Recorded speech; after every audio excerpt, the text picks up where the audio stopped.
Hope आप सभी लोग बहुत अच्छे होंगे और उतनी ही बेहतर तरीकों से आप सभी लोगों की पढ़ाई चल रही होगी। तो इस वीडियो में मैं आपको बताने वाला हूं त्रैमासिक परीक्षा सामाजिक विज्ञान में किस तरह से क्वेश्चंस आपको पूछे जाएंगे। तो ये पूर्णांक जो है 50 मार्क्स की होने वाले, क्योंकि हम आपको सैंपल पेपर जो है दिखाने वाले कि किस लेवल की किस तरीके से क्वेश्चंस पेपर आपके टीचर जो है सेट करके आपको दे सकते हैं। ठीक है, तो वीडियो को बहुत ध्यान से अंत तक देखना और चीज़ों को पूरी तरीके से समझने की कोशिश आपको करना है। ठीक है, सभी पोर्शन से जो है आपका दो दो चैप्टर लिया गया है, तो सभी पोर्शन का चारों पोर्शन से दो दो चैप्टर पढ़ लेंगे।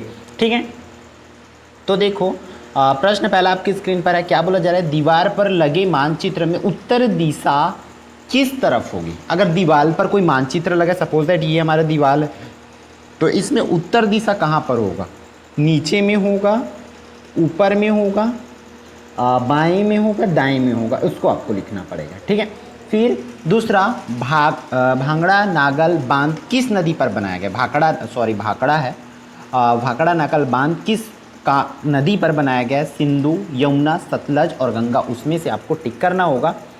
प्रश्न क्रमांक तीसरा देख लेते हैं। प्रश्न क्रमांक तीसरा में क्या बोला जा रहा है, शिक्षा एवं स्वास्थ्य संबंधी कार्य शामिल है।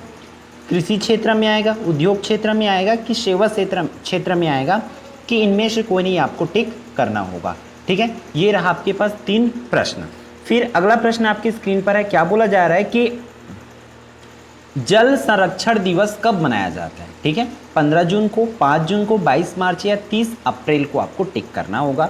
फिर 5वां प्रश्न है, जो नक्शा बनाते हैं, ठीक है, उसे क्या कहा जाता है, कर्मवीर, अग्निवीर, नक्शानवीश या इनमें से कोई नहीं, आपको टिक करना है। तो इस तरीक़ा से जाहिर सी बात है सैंपल पेपर है, तो एज इट इज यही पेपर दे ऐसा तो होने वाले नहीं है, बट इस लेवल की इस तरीके से जिस चैप्टर से पूछा गया है उसी चैप्टर से आप लोगों को क्वेश्चंस पूछे जाएंगे। फिर आपको खालिस्तान पूछे जा सकते हैं, तो देखो इस तरीके से डेल्टा की आकृति खालिस्तान होती है। फिर समुद्र तटीय प्रदेश के लोग खालिस्तान पर आधारित व्यवसाय करते हैं। फिर म्यांमार खालिस्तान देश का उपनिवेश था। सिंचित क्षेत्र में सबसे ज़्यादा सिंचाई खालिस्तान जल के माध्यम से की जाती है। फिर दिन में बहने वाली गर्म हवाओं को खालिस्तान कहते हैं। तो याद रखना 4 पोर्शन है आपके, इतिहास, भूगोल, राजनीति और अर्थशास्त्र। ये चारों में से आप लोगों को करना है 2-2 चैप्टर। ठीक है, बोर्ड के रूल के अकॉर्डिंग अगर आपके एक स्कूल में किसी पोर्शंस को नहीं कराया तो आप उसको छोड़ सकते हैं, जो चैप्टर कराए उसको आपको करना होगा। फिर 2 मार्क्स के क्वेश्चंस पूछे जाएंगे। तो देखो 2 नंबर में इस तरीके से प्रश्न आप लोगों को पूछे जाएंगे। अरब वसंत क्या है ये बताना है। फिर आधुनिक तंत्र क्या है, कुटीर उद्योग किसे कहते हैं, सकल घरेलू उत्पाद से आप क्या समझते हैं। इस तरीके से 2-2 नंबर में क्वेश्चंस पूछे जाएंगे। फिर अगला जो है क्या बोला जा रहा है यहाँ पर, रूढ़ चिन्ह बनाइए।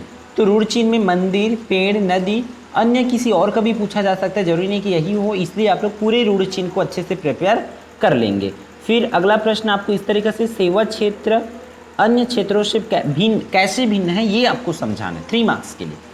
उसी तरीके से मिश्रित कृषि कृषकों के लिए लाभदायक होती है, कैसे समझाना है आपको। जो एक मिश्रित कृषि होती है वो ज़्यादा लाभदायक होती है अन्य कृषि से, वो आपको करना है। फिर मानचित्र किसे कहते हैं, मानचित्र कितने प्रकार के होते हैं, मानचित्र किसे कहते हैं ये बताना है।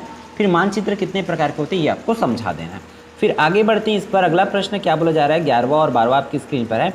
मध्यकाल के अंत में ऐसी क्या बातें हुई जिनके कारण समाज में बदलाव संभव हुआ, ये देखना है। फिर भारत में धार्मिक विविधता का लोगों के जीवन पर क्या प्रभाव पड़ा होगा, ये करना है। फिर अगला प्रश्न क्रमांक 13 देख लेते हैं। लोकतंत्र की प्रमुख विशेषताओं को विस्तार से लिखना है अथवा लोकतंत्र में जन भागीदारी को विस्तार से समझाना है। तो इस तरीके से प्रश्न आपको करना होगा। फिर भाई आप लोग अगर चैनल को सब्सक्राइब नहीं करें तो कर लीजिए, और इंग्लिश मीडियम के बच्चे अगर कमेंट करते हैं तो आप लोग रिप्लाई कर देंगे कि उनके लिए न्यू चैनल जो है एकलव्य RPS ऑफिशियल बना दिया गया है, वहाँ से उन लोग वीडियोस देख सकते हैं। ठीक है, लास्ट प्रश्न आपका देखो क्या बोला जा रहा है, लीबिया और म्यांमार के सैनिक शासन में क्या अंतर था, वो लिखना है। फिर म्यांमार में आग सान सू की लोकतंत्र की स्थापना में क्या योगदान रहा है, ये आपको करना है। तो इस तरीके से क्वेश्चंस आपको पूछे जाएंगे। जाहिर सी बात है आपको वही चैप्टर्स प्रिपेयर करना है जो आपके स्कूल में कराया, मैं बार बार बोल रहा हूँ। ठीक है, तो इस वीडियो में इतना ही, फिर हम मिलते हैं आने वाले इंपॉर्टेंट वीडियो में।